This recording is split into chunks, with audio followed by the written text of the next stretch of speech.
us about Heinrich. It's about fashion and designers, but what else? It's basically a community.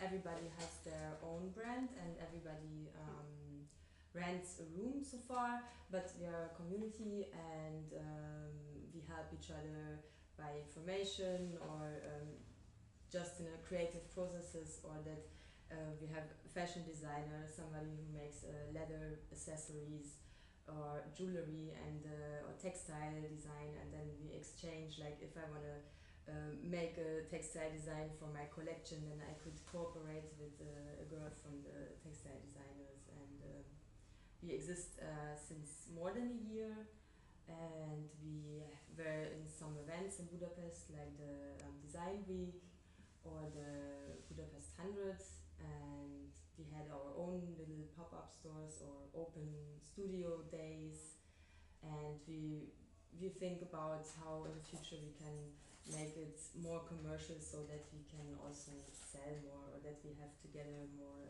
pop-up stores. How is it to be a young designer in Hungary today? How is the climate for designers, fashion designers?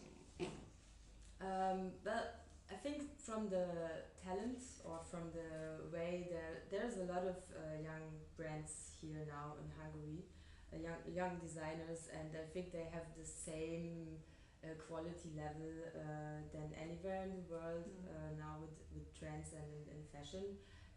It's just basically economically much harder here, and also there are now so many brands in Hungary that I can't even count them anymore. Like there's always coming a new one on the scene, and I think every brand here that's survived so far is because they have some markets outside of Hungary too, and they go to represent even in Milan or in Japan, and you have to find a market outside. So it means that if you want to earn your living from your work, you need to also be active and sell abroad outside Hungary. Yeah. But where do you get your influences from? Influence? Yeah, when you design your clothes, for example. Which country? My specific brand? Yeah, or your colleagues here. Do you look into other countries, what is happening there, or do you look into your own, what's happening in your own area, or your history, or whatever? Well, I can just speak for myself. Yeah, of course. Because every designer here, as I said, is their own brand, and we don't have like a common concept, but when it comes to design or something, I am specifically inspired by Hungarian traditions, and also because I want to work together and cooperate with old traditional handcrafts and manufacturers.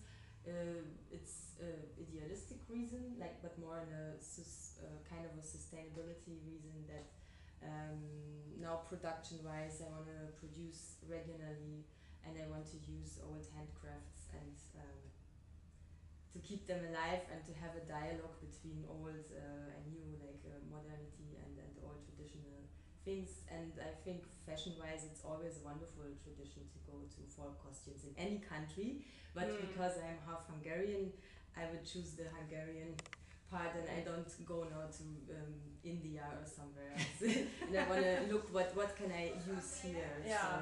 So this fabric is a traditional Hungarian weaved fabric, or when I worked with It's very beautiful. Yeah, when I worked with the blue dye fabric.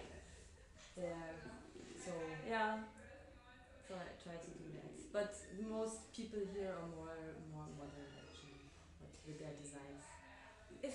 If I, in a general way, if I ask you, what is, hot in Hungary today when we are talking about fashion, if you're among the young people, for example, what is the really trendy thing going on? Can you tell us something about that? I think just the same trends as everywhere, and it's very modern, very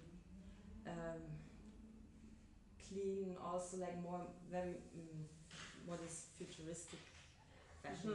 I see everywhere this shift dresses, and which is now very trendy in the fashion everywhere, that it's just for me personally, I don't like that so much. I like the tailored things and I like the womanly shapes, but I would say I seen a lot of Hungarian designers. I see they have this modern cuts, like straight cuts, but also sometimes I feel there's a lot of darkness going on, like a little bit references to like dark stuff or gothic stuff, but not it's not goth, but like you see this, I don't know, kind of dark things. I mean, fashion. You have been working as a designer for a few years now, and if you look back in time when you were young, how would you say that the fashion has changed over the years? From let's say 10 years back in time until I don't know, today. 10 years. I just remember when I'm 30, but my first hero was like Versace when I was like 12. And it's still a completely different world, even fashion and model-wise. Like model-wise, it's obvious, like this Naomi Campbell and Claudia, like this totally other woman type that we have now, and also a strong sexuality. Like now, it's actually a lot about the sexual roles are changing. So men are becoming more womanly, and women, like it's this unisex. Everything is unisex. And I think back then we had even more the usual clear roles, and I think that's basically what I can maybe say, that this metrosexual or unisex thing is like mixed, and also in fashion, like there's no big differences anymore. Like, but I have to say that your dress up there is mine. Yes, is very, very beautiful, and maybe it would work very well on a man as well. No, I don't think so. No, yeah, it's for me. I like the womanly, it's very feminine fashion, but when we talk about trends and about the youth and how they dress and what is the sexual identity, also it's very mixed. I think. Anyhow, it was very lovely to come here and see what you are doing here, because this is something new for us, and I would like to come back and see something more of what you have produced and your colleagues here.